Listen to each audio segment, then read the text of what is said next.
All right, let's introduce the mole concept and start talking about this word mole, which I'm sure you've heard before. And you know, in chemistry, we're not talking about the animal, the mole, or the cartoon character from Wind in the Willows, but rather a way to count atoms or molecules. So we'll first of all title these notes the mole concept. And it's an important idea in chemistry, but it's one that can be a little bit confusing in the beginning. So we'll start by remembering that the mole is really just a unit of measurement. So I'm going to write mole, the SI unit for amount.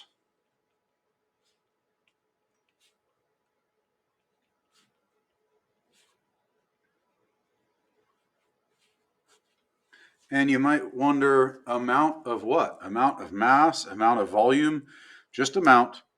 In other words, the SI unit for mass is the gram. The SI unit for volume is the liter. The SI unit for amount is like a counting number, like dozen is 12 or score is 20. And so here we're going to be talking about a very specific number, just like 12 is 1 dozen and a gross is 200. A mole is 6.022 times 10 to the 23rd power, which is an astronomically big number. And this is what we count atoms by. 1 mole is 6.02 times 10 to the 23rd. And since atoms and molecules are so small, this is the unit we're going to count them by, not by dozens, not by scores, not by reams, or by grosses. So, and a gross is actually a dozen, isn't it? A gross is 144, not 200. So, what are we basing this on? Well, the mole is based on the number of carbon atoms in exactly 12 grams of carbon 12. So, let's write down this definition.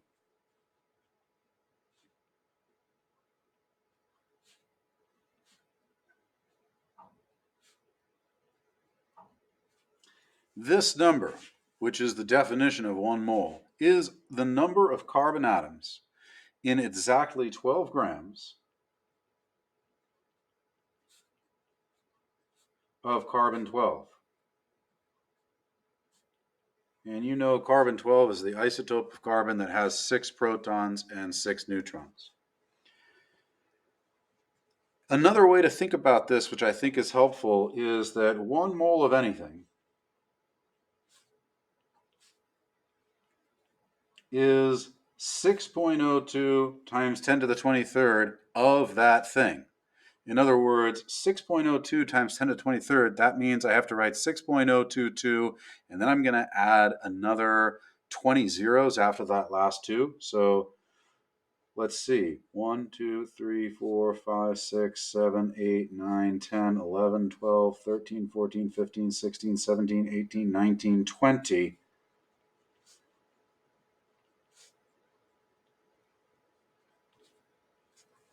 What I've written here is that 1 mole of anything is that many of that thing. What would that even be? Millions? Billions? Well, that's thousands. That's millions, billions, trillions. This just gets to be such a ridiculous number that we use scientific notation to talk about it, right? And it's worth just taking a minute to think about how astronomically large this number is.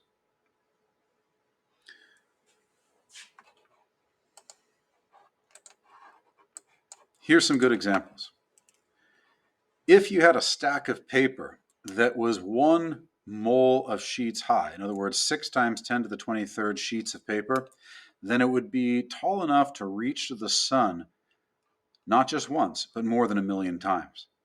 If you spread a mole of sand grains over the state of California, the entire sand pile would be as high as a 10-story building. A mole of baseballs would cover the Earth to a height of several hundred miles. Or, as a famous cartoonist once imagined, if it were a mole of moles, the animal, which are about the size of a baseball, then the entire Earth will be buried in moles several hundred miles deep. So that's a pretty frightening apocalyptic scenario. If you could travel at the speed of light, it would take you more than 100 billion years to travel 1 mole of miles. And if there were a mole of dollars divided among the 6 billion people on Earth, we would all have enough money to spend $1 million every minute, night and day, for as long as we lived and still have more than half of it left over. So it's really just an unimaginably large number. However, if we had 1 mole of carbon atoms, well, I've got 1 mole of carbon atoms right here. And you can see 1 mole of carbon atoms, of course, this is 1 mole of carbon 12. It's only about 12 grams of carbon, as per the definition. 1 mole of lead atoms right here, it weighs a lot more than 12 grams, but you can see it's a manageable size sample of matter. That is sort of a testament to how small atoms are. I'm going to start a new page of notes in order to summarize this with a few other ideas in mind. The first point that I want to make is that that number, 6.022 times 10 to the 23rd, is given a special name called Avogadro's number.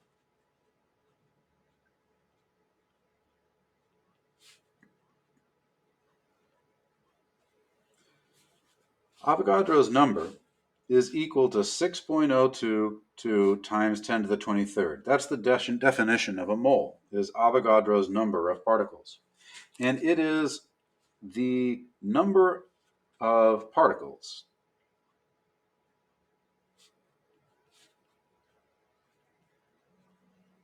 and by particles in chemistry, we are going to mean either atoms, ions, or molecules. Those are all examples of what we mean by a particle. And this is the number of particles in 1 mole of anything.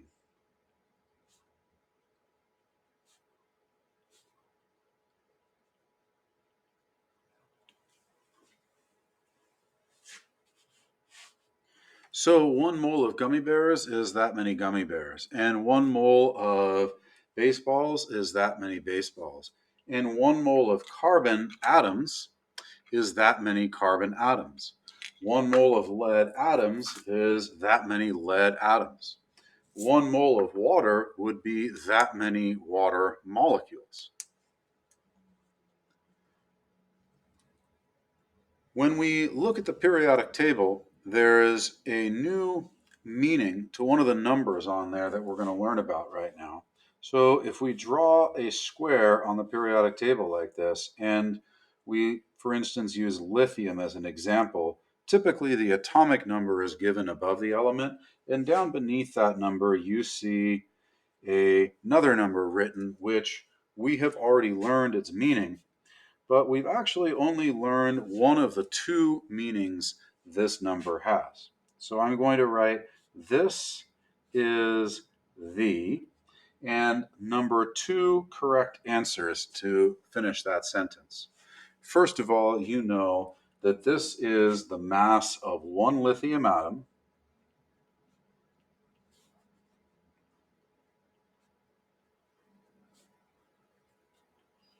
in AMU. And that is also known as the average atomic mass.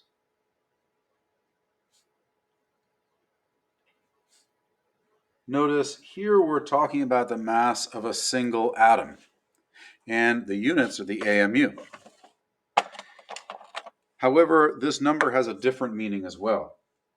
It is also what we call the molar mass. It is the mass of 1 mole of lithium atoms.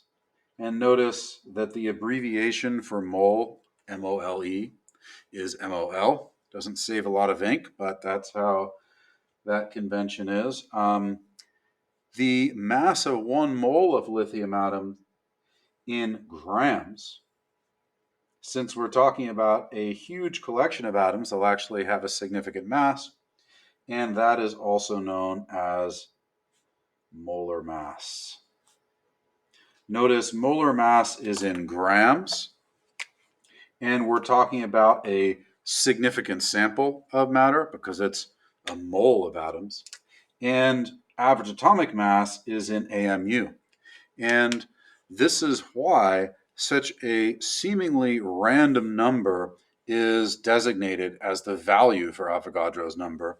It is defined so that the average atomic mass of an element in AMU is equal to the mass of that element when we have 1 mole of it in grams. So there is an important consequence of this definition, which I want to illustrate with a few examples here. 1 mole of lithium atoms is, of course, 6.022 times 10 to the 23rd atoms. And it will have a mass of 6.941 grams. Now I can do this for any element.